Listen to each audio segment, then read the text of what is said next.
Hello everyone, welcome back to our channel. అందరూ ఎలా ఉన్నారండి? మేమైతే చాలా బాగున్నాము. సో ఈరోజు బ్లాగ్ ఏంటి అంటే, హైదరాబాద్లో చిలుకూరి బాలాజీ టెంపుల్ ఉంటుంది కదా, చాలామందికి తెలిసే ఉంటుంది. మ్యాక్సిమం ఫేమస్ అనమాట ఈ టెంపుల్. సో ఆ టెంపుల్కి అయితే వెళ్తున్నాము. మేమున్న దగ్గర నుంచి అరౌండ్ 30 కిలోమీటర్స్ అయితే చూపించింది అనమాట. సో అందుకని చెప్పేసి మేము కొంచెం ఎర్లీగానే స్టార్ట్ అయిపోయాము, టెంపుల్ ఎక్కువ రష్ ఉంటారేమో అని చెప్పేసి. హైదరాబాద్లో ఉండే ప్రతి ఒక్కళ్ళకి మ్యాక్సిమం ఈ టెంపుల్ తెలిసే ఉండొచ్చు మేబీ. మా సైడ్ ఏమంటారు అంటే, ఇక్కడికి వెళ్తే సపోజ్ ఇప్పుడు అబ్రాడ్ వెళ్తారు కదా, సో అబ్రాడ్ వెళ్ళే వాళ్ళకి వీసాలు కానివ్వండి, లేకపోతే జాబ్ రాని వాళ్ళకి జాబ్స్ కానివ్వండి, ఇలాగే కాదు ఏవైనా సరే కోరికలు ఇలా ఉంటే నెరవేరుతాయి అని అయితే చెప్తారనమాట. టెంపుల్కి వెళ్ళే దారిలోనే మీరు ఇక్కడ చూస్తున్నారు కదా శివలింగం, సో పెద్దగా అయితే ఉంటుంది. సో ఇదైతే కనిపిస్తుంది మనకి. ఇది దాటుకొని కొంచెం ముందుకు వెళ్ళిన తర్వాత ఇంకా మనకి మెయిన్ టెంపుల్ దగ్గరికి అయితే వెళ్ళిపోతాము. సో ఇక్కడైతే బైక్ పార్కింగ్ అనమాట. సో దీనికోసం అయితే ఒక 10 రూపీస్ అయితే ఛార్జ్ చేస్తారు బైక్కి. కార్కు మేబీ ఎక్కువ చేస్తారేమో తెలీదు. అలాగే ఇక్కడ ఇంకో విషయం ఏంటి అంటే, మనం బైక్ పార్కింగ్ దగ్గరికి వెళ్తామో లేదో చాలామంది అయితే వస్తారనమాట మన దగ్గరికి. వచ్చి మనల్ని కొబ్బరికాయలు కొనడానికి అలా తీసుకువెళ్తామని అయితే చెప్తారు. సో మేమైతే వాళ్ళందరినీ అవాయిడ్ చేసేసామన్నమాట, ఎందుకు అని చెప్పేసి. సో మీరు కూడా ఫేస్ చేసే ఉంటారు మేబీ ఈ సిచ్యువేషన్.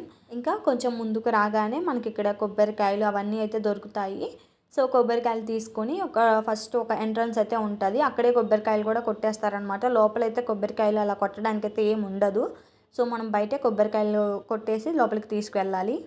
సాటర్డే సండే కనుక వెళ్తే చాలా రష్ ఉంటారనమాట. సో లోపల మనం ప్రదక్షిణలు చేయడానికి అయితే అస్సలు అవ్వదు. ఇక్కడ మీరు చూస్తున్నారు కదా, వీళ్ళందరూ అయితే ప్రదక్షిణలు అయితే చేస్తున్నారు. ఇంకా ప్రదక్షిణల విషయానికి వస్తే, గుడి లోపల 11 ప్రదక్షిణలు చేసిన, గుడి బయట ఒక ప్రదక్షిణ చేసిన సమానం. అలాగే గుడి లోపల 108 ప్రదక్షిణలు, గుడి బయట 11 ప్రదక్షిణలు ఏది చేసినా సమానం అన్నమాట. అలాగే మనం 108 ప్రదక్షిణలు చేయాలి అనుకున్నప్పుడు అన్నీ మనకు గుర్తుండవు కదా, సో అందుకని చెప్పేసి బయట స్లిప్స్ దొరుకుతాయి అన్నమాట, 108 నెంబర్స్ ఉండేసి. సో ఆ స్లిప్పు అలాగే ఒక పెన్ తీసుకెళ్ళిపోతున్నారు 108 ప్రదక్షిణలు ఎవరైతే చేస్తారో వాళ్ళు. సో వెంకటేశ్వర స్వామిని దర్శించుకొని బయటికి రాగానే మనకు అక్కడ శివాలయం కూడా ఉంటుందన్నమాట. సో శివాలయంలో కూడా శివయ్యని దర్శించుకొని ఇంకా మేము బయటకు అయితే వస్తున్నాము.